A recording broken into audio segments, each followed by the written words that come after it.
Bonsoir, bienvenue dans ce nouveau journal dont voici les titres. C'est effectif, il est possible de se rendre à Bouaké à partir de l'autoroute en provenance de Tiébissou. Cette voie, longue de 96 km, est ouverte à la circulation depuis ce matin. Le vice-président Timoko Méliès Koné a procédé à l'inauguration de l'ouvrage qui réduit la distance Abidjan-Bouaké, 3 heures de voiture avec une vitesse réglementée. Dans quelques minutes, à minuit pour être précis, vous verrez des affiches placardées sur les pancartes dans tout le pays, des affiches de candidats aux municipales et régionales du 2 septembre prochain. À l'heure où s'ouvre la campagne, la Commission électorale indépendante CEI donne des consignes à tous les acteurs du processus. Tous sont appelés à la responsabilité. Vous allez entendre le président de la CEI. Et puis, moins de 24 heures après l'annonce du crash de l'avion privé dans lequel se trouvait Evgeny Prigojine, et alors que le silence des autorités était assourdissant en Russie, Vladimir Poutine a pris la parole en fin de journée ce jeudi. Le président russe a salué la contribution à la guerre en Ukraine de Prigojine, tout en parlant de ses graves erreurs. Ça y est, c'est fait. L'autoroute Tiébissou-Bouaké est ouverte à la circulation. Quittant Abidjan, on peut rejoindre la ville de Bouaké en 3 heures de voiture avec une vitesse réglementée. Le vice-président Timoko Méliès Koné a procédé à l'inauguration de cet édifice de 96 km pour un coût global de 186,5 milliards de francs CFA. À Ouattouré. Le programme de développement des infrastructures routières en Côte d'Ivoire, l'autoroute du Nord, prolongée jusqu'à Bouaké, la deuxième ville de la Côte d'Ivoire. Longue de 96 km, la section Tiébissou-Bouaké a été officiellement ouverte à la circulation ce jeudi 24 août 2023 par le vice-président de la République, Timoko Méliès Koné, à la grande satisfaction des cadres et des populations de la région du Béké. Une véritable révolution se passe sous nos yeux. Nous sommes des témoins privilégiés du grand retour de la grande cité de Bouaké. Oui, Bouaké-Souba, Bouaké-Benana, Bouaké revient encore plus belle et encore plus forte. C'est fort de cette dynamique que nous souhaitons à l'ensemble des distingués invités un chaleureux Aquaba. Bouaké, ville transformée, vous ouvre ses portes. Bouaké, ville reconnaissante, vous ouvre son cœur. L'infrastructure que vous inaugurez aujourd'hui va contribuer significativement au désenclavement des villes, des villages et même des hameaux des 2 régions susmentionnées, favoriser la fluidité des déplacements des personnes et des biens, ainsi que l'accroissement des échanges. La récente réhabilitation de l'axe Bouaké-Ferké-Sédougou va booster le potentiel des échanges sur la A3 en attendant le prolongement de l'autoroute sur cette section. Toutes choses qui accroîtront l'attractivité de Bouaké en tant que hub économique régional. Pour l'ambassadeur de Chine, partenaire à ce projet structurant, le prolongement de l'autoroute du Nord à Bouaké démontre la qualité de la coopération bilatérale entre la Côte d'Ivoire et la Chine. Nous espérons que l'autoroute Tiébissou-Bouaké deviendra une route de richesse de la Côte d'Ivoire, un chemin radieux vers la paix, le bonheur, la prospérité et la puissance de l'État. Un acteur crucial pour la croissance économique, la stabilité sociale et l'amélioration du bien-être du peuple. La réalisation de ce nouveau tronçon de l'autoroute du Nord reliant Tiébissou à Bouaké revêt, selon le ministre de l'Équipement et de l'Entretien routier, Amédée Kofi Kwaku, un caractère stratégique. C'est une promesse faite par le chef de l'État lors de son adresse à la nation à la fin de l'année 2022. De réaliser le prolongement de l'autoroute du Nord jusqu'à la ville de Bouaké. Aujourd'hui, c'est chose faite. Merci, Excellence, Monsieur le Vice-président de la République. Je voudrais vous prier de traduire au président de la République, Son Excellence, Monsieur Alassane Ouattara, toute notre gratitude et celle de l'ensemble des usagers de la route pour cette belle autoroute qu'il offre à ses compatriotes. L'autoroute du Nord, qui part d'Abidjan jusqu'à Tiébissou, sur un linéaire d'environ 266 km, sera désormais complétée par une nouvelle section de 96 km.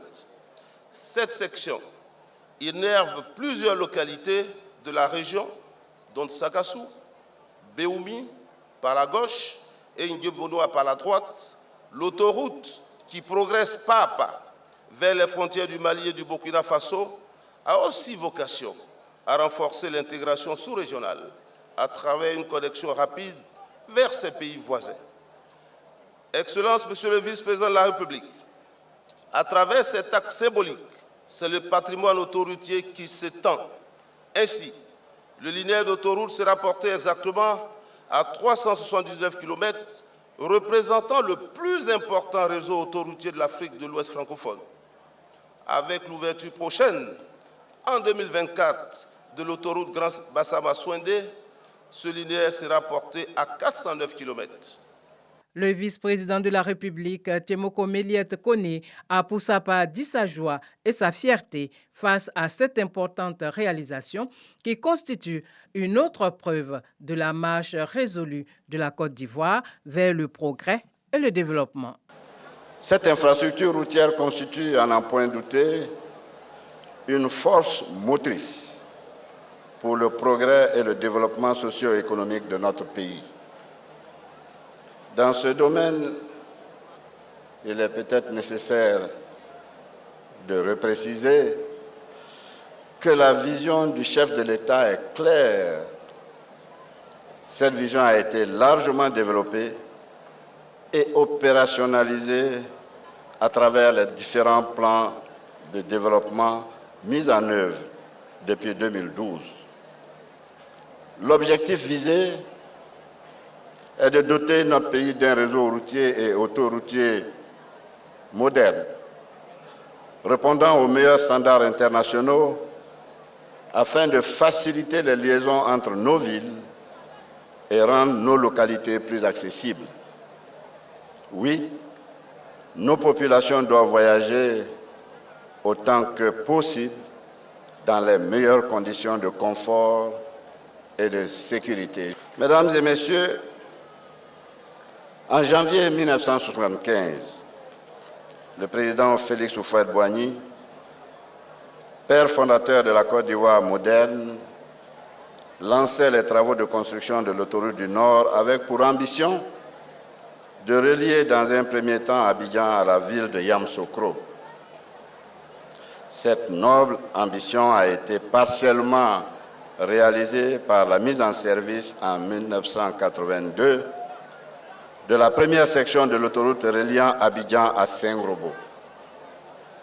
Il a fallu attendre bien plus tard pour que le président Alassane Ouattara procède à l'inauguration de la section Saint-Grobo-Yamoussoukro le 11 décembre 2013. À cette occasion, le président de la République avait annoncé sa ferme détermination à poursuivre la construction de l'autoroute du Nord jusqu'aux frontières avec le Burkina et le Mali. L'axe Thiébissou-Bouaké de l'autoroute du Nord permet ainsi de réaliser le chaînon manquant pour interconnecter les deux plus grandes villes économiques de la Côte d'Ivoire, Abidjan et Bouaké, et aussi de rapprocher Abidjan, la capitale économique de la Côte d'Ivoire, des capitales de la sous-région ouest-africaine. Notons que les études pour la section Bouaké-Kanaolo, longue de 117 km, sont très avancées. Et ce sont des nouvelles qui réjouissent les cœurs des populations. L'action du gouvernement est appréciée et saluée par les Ivoiriens qui voient Bouaké se rapprocher d'Abidjan. Au micro de Laure Goretti, voici quelques réactions. Vu la route, c'est joli. Je remercie le président Ado. Ce qu'il a fait pour nous, en tout cas, on est très contents. On est avec lui. On va aller facilement à Yamoussoukro, oui. En tout cas, on en joie, oui, on est contents. Je suis vraiment content pour le travail que le président fait. Je suis heureux, on va beaucoup nous arranger. L'autoroute vient nous aider. L'État de Côte d'Ivoire a bien travaillé pour nous. Donc on remercie l'État de Côte d'Ivoire. En tant qu'un jardinier, ça peut nous permettre d'évacuer les marchandises sur Abidjan facilement, dans la sécurité et dans le confort. Je pense que le président de la République a fait quelque chose de bon pour nous, que le moins d'accidents a reçu notre voie. Le président a fait beaucoup de choses. Ce n'est pas tout le monde qui peut faire ce que le président fait. Je remercie le président de la République. Aujourd'hui, c'est un grand jour pour nous. C'est le lieu de remercier le président de la République, son Excellence Alassane Ouattara, qui va mettre Bouaké sur orbite. Parce que Bouaké, deuxième ville de Côte d'Ivoire, va devenir, je suis sûr, dans les années qui viennent, la deuxième vraie ville industrielle de Côte d'Ivoire. À l'époque, Bouaké, après Abidjan, Bouaké faisait partie des grandes villes industrielles de l'UEMOA. Korogo également est une grande ville de l'intérieur du pays et cette ville fait sa mue. Des travaux de bitumage d'envergure sont annoncés. Le ministre directeur de cabinet du président de la République, Fidel Sarasoro, a procédé au lancement de la première tranche de bitumage, 13 km de voies dans la ville de Korogo. C'est ce que nous apprend Ami Sissoko. Bientôt, 13 km supplémentaires de bitume pour la ville de Korogo. De Koko à Banaforo, en passant par Dalika, Aoussabougou et Delafosse, sans oublier Sonzoribougou et zones industrielles. Tous ces quartiers bénéficieront de ces infrastructures routières mises à disposition des populations par le chef de l'État, Alassane Ouattara. En son nom, son ministre directeur de cabinet Fidel Sarasoro est venu annoncer la bonne nouvelle et lancer les travaux de la première tranche. Une nouvelle qui réjouit les riverains.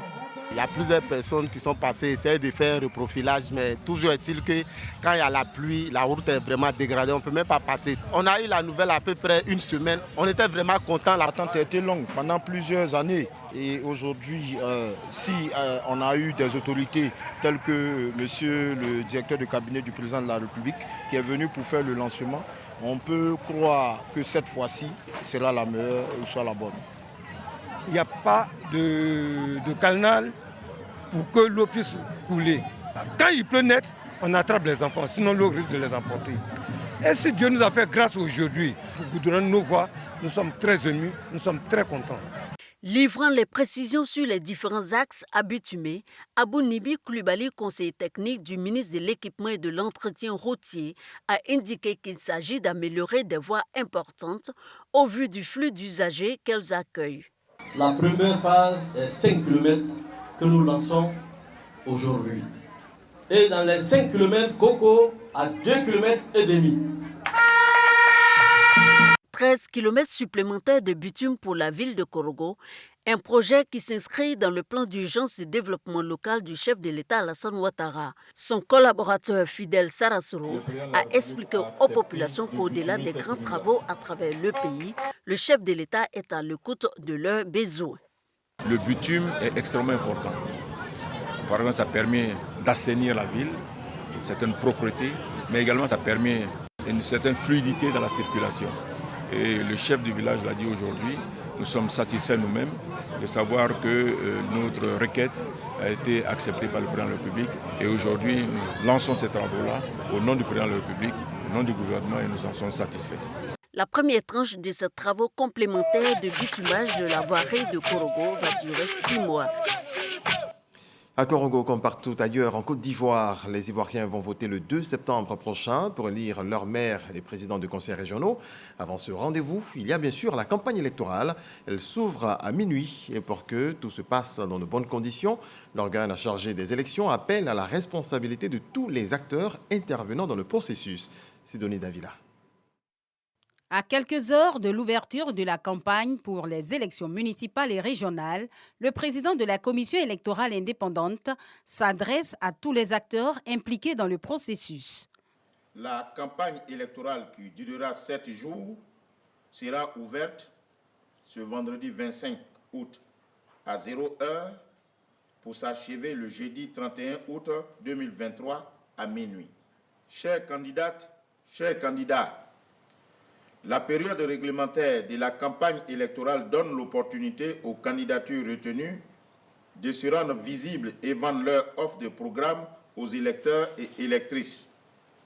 Vous pourrez, en toute légalité, dans le respect des lois et règlements, apposer des affiches, signer, envoyer ou distribuer des circulaires aux professions de foi, organiser des réunions électorales et tout autre acte de propagande électorale. Vous disposerez également, sous le contrôle des organes de régulation, d'un égal accès aux médias. Quant à vous, chers électeurs et chères électrices, c'est vous qui serez convoités. Je voudrais vous inviter à accorder un bon accueil et la meilleure attention aux offres qui vous seront proposées par l'ensemble des candidats. À nos collaborateurs, commissaires locaux, agents techniques de la Commission électorale indépendante et agents de bureau de vote, je veux vous rappeler à votre impératif de neutralité absolue. Soyez des juges sérieux sur qui l'on peut compter, car vous avez entre vos frêles mains une part de responsabilité de la paix en Côte d'Ivoire. Les observateurs et les médias sont également interpellés. Nous attendons de vous des rapports pertinents et objectifs qui contribuent à l'amélioration de la gouvernance électorale dans son ensemble. C'est d'ailleurs dans ce souci de recherche constante d'un environnement électoral apaisé que la Commission centrale a opté pour l'avertissement et sursis à infliger les sanctions les plus sévères à l'encontre de ceux des candidats au nombre de 237 qui se sont engagés dans la campagne avant l'heure. Dans un contexte marqué par des enjeux importants, le discours du président de la CEI vise à promouvoir des élections crédibles, apaisées et respectueuses des principes démocratiques. Je vous invite donc à œuvrer pour une campagne électorale apaisée dans le respect des lois de la République et dans la courtoisie envers vos adversaires du moment. Parce qu'elle n'est pas seule à bord, la Commission électorale indépendante attend donc de chacun de vous des retours de terrain objectifs pour apporter les correctifs opérationnels nécessaires ou améliorer les prochains processus électoraux. La déclaration du président de la CEI à quelques heures de l'ouverture de la campagne pour les élections couplées, municipales et régionales, un appel à la responsabilité collective. Pour des élections sans violence, des populations donnent de la voix. À Guiglo, elles ont invité à des élections apaisées. Le ministre d'État, Tene Birahima Ouattara, et le secrétaire exécutif du RHDP, Cissé Bakongo, se sont rendus sur place. Le reportage de Jean-Yves Zadi et Kader Sogodogo. Le ministre d'État, Tene Birahima Ouattara, cadre du Rassemblement des oufouettistes pour la démocratie et la paix RHDP, et Cissé Bakongo, secrétaire exécutif de ce parti, ont échangé avec les candidats de leur parti aux prochaines élections couplées. Cette rencontre s'inscrit dans le cadre de la tournée de soutien de la haute direction du parti aux candidats des élections municipales et régionales. Objectif, galvaniser les troupes quant au scrutin du 2 septembre. Chers parents, c'est votre fille, mais je viens vous la confier. Au soir du 2 septembre, c'est vous que nous allons regarder, ce n'est pas Anne que nous allons regarder. Est-ce que nous pouvons compter sur les femmes, les jeunes, les chefs, pour que le soir au 2 septembre, il sorte une fumée blanche du conseil régional?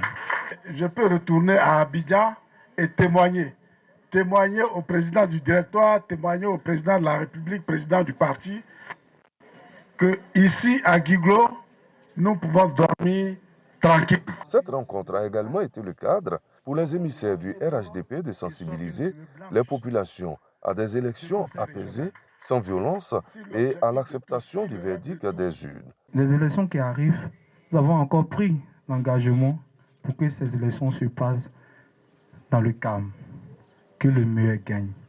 Mais le meilleur pour nous, c'est le développement. Et le développement ici est un dénominateur commun qui est Mme Anne Désiré Ouloutou. L'union dans la diversité prônée à Yopougon avec le candidat du RHDP. Adama Bictogo a présenté son équipe de campagne. Son plan pour la commune a également été dévoilé. Michel Digri. L'équipe de campagne et la liste du RHDP sont prêtes pour les municipales du 2 septembre à Yopougon. Des hommes et des femmes qui, dès ce vendredi, feront bouger les lignes de la mobilisation dans cette commune. Tout mon bonheur, c'est de voir justement cette liste composée de toutes les religions. Mais lorsque vous avez une Nassaratou Diaby à gauche, une Aou Ariette à droite, un Yaya Doumbia à gauche, un Johnny Kwadjo à droite, et un Claude Saïd au milieu, et un Kayi Kwadiba qui rejoint, et Madame Bogwa, n'est-ce pas la Côte d'Ivoire qui est présente? Dans un exercice direct de questions-réponses, les populations ont voulu savoir les ambitions du candidat du RHDP pour Yopougon. Adama Bictogo leur a présenté les 7 piliers de son projet qui vont changer le visage de la commune et assurer le bien-être des populations. Tout projet qui prend pas en compte la dimension humaine est voué à l'échec. Il faut une politique sociale de la mairie pour aider les plus faibles. L'autonomisation des femmes et des jeunes sera au cœur de l'action communale. Adama Bictogo s'est également rendu à Dakbadou, Sassandra et Fresco dans la région du Boclé. Il invite chaque citoyen à exercer son droit de vote. Il appelle les cadres à l'union. Sam Konan. Le président de l'Assemblée nationale dans la région du Boclé, Adama Bictogo, lui-même candidat au municipal à Yopougon, est venu apporter son soutien au candidat du RHDP. Basile Fregbo pour les régionales, Sangaré Zieleona et Fulbert Begrefo au municipal, à Sassandra et à Fresco. À Dakbadou comme à Sassandra, Adama Bictogo a appelé les populations sorties nombreuses à faire le choix de la raison, le choix des candidats RHDP le 2 septembre 2023. Président, nous leur avons dit que c'est grâce au président Alassane Ouattara, le RHDP, et à toute son équipe que nous avons le goudron. Nous avons tout ça, les écoles, même ce qui est derrière nous là, c'est grâce à Alassane Ouattara. Président, qui est arrivé, je vais venir leur dire ça. C'est mon petit frère, frère Bobazila. C'est lui qu'on a choisi, le président a choisi pour continuer le travail. C'est une élection de développement, donc c'est un vote de raison. Vous pouvez être PDCI, vous pouvez être PPACI, RHDP. Ce qui vous unit ici, c'est le développement.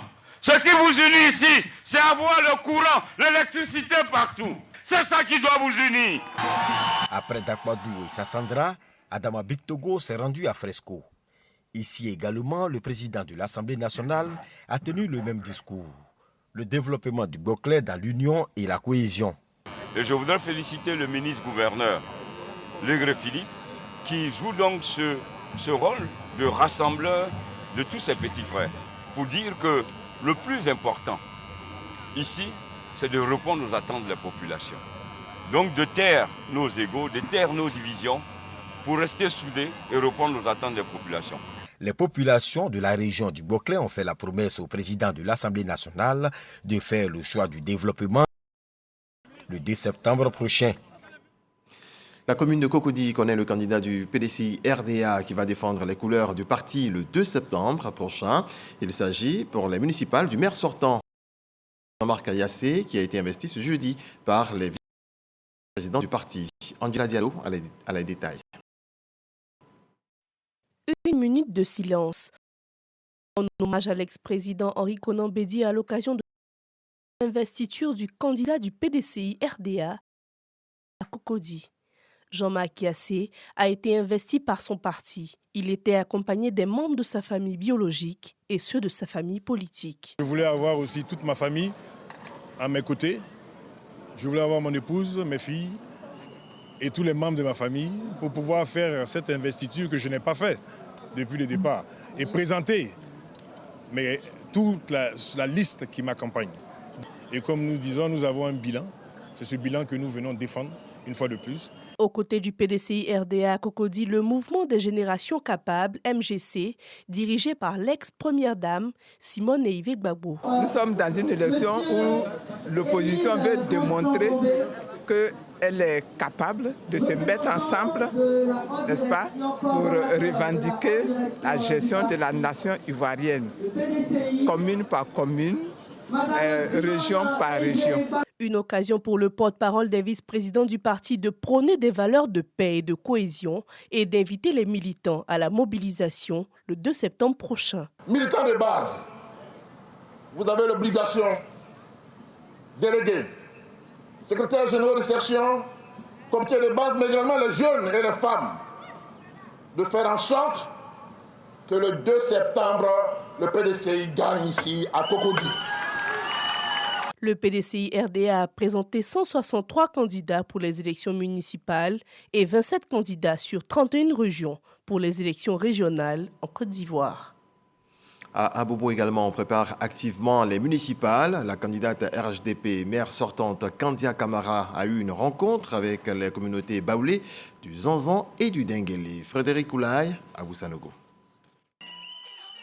Au quartier général de campagne de la candidate Kandia Camara, les choses se précisent. Tout est mis en place pour une bonne campagne. Les départementaux reçoivent des véhicules et des motos. Ces engins sont soutenus par des enveloppes. Il faut renforcer les initiatives de mobilisation. Ces engins qu'on met à votre disposition, c'est pour travailler. C'est pour rentrer dans les quartiers, dans les sous-quartiers, aller dans les blocs-blocs, partout. Aller trouver les électeurs, prendre les électeurs, les accompagner pour aller voter. À travers cette remise, jeunes, femmes et responsables de zone se disent prêts à œuvrer pour la victoire de Kandia Camara.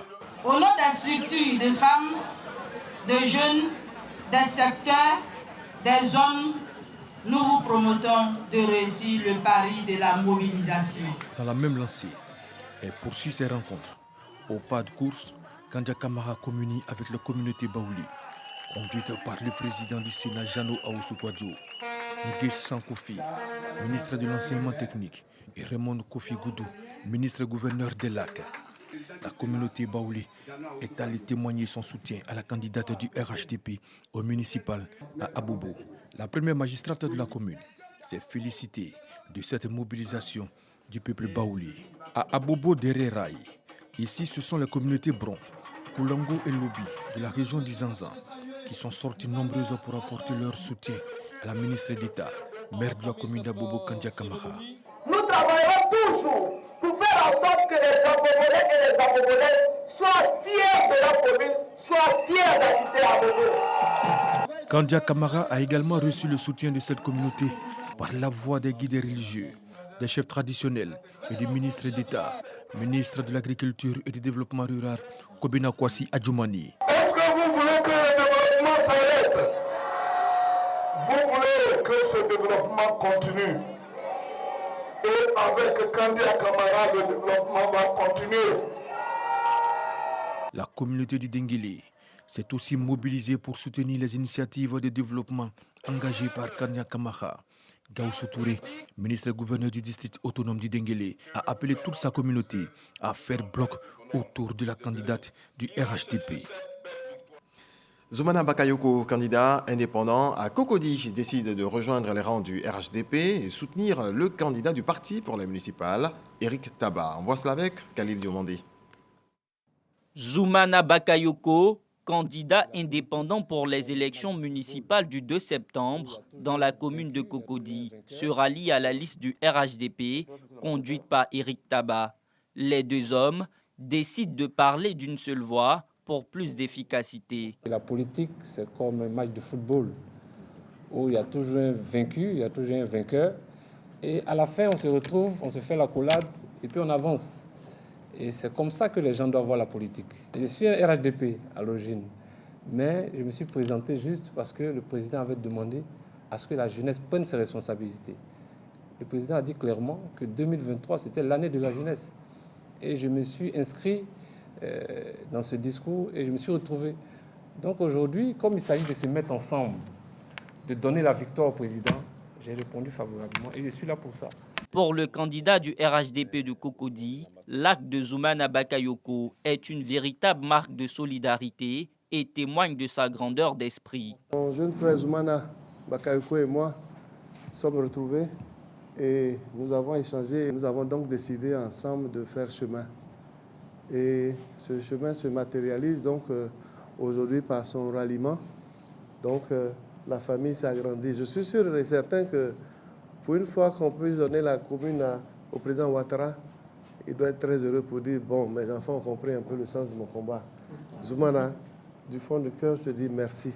Ce soutien de Zoumana Bakayoko est un pas important pour des résultats concluants dans les urnes, selon Éric Tabat. Il appelle à l'union de tous les fils du RHDP autour de sa vision. En Russie, en bref et en images, ce jeudi, le président russe Vladimir Poutine a décidé de rendre hommage à sa manière à l'ancien chef de file de Wagner, Evgeny Prigojine, décédé dans un crash d'avion la veille, tout en remerciant la contribution de Prigojine à l'offensive en Ukraine et en promettant de faire la lumière sur ce crash mortel. Le président russe a critiqué certaines décisions de l'homme d'affaires. C'était un homme au destin compliqué qui a commis de graves erreurs dans sa vie, mais qui obtenait les résultats qu'il fallait, a déclaré Vladimir Poutine lors d'une réunion retransmise à la télévision, présentant ses condoléances aux proches des victimes du crash. Excellente nuit à vous tous. Dieu nous garde.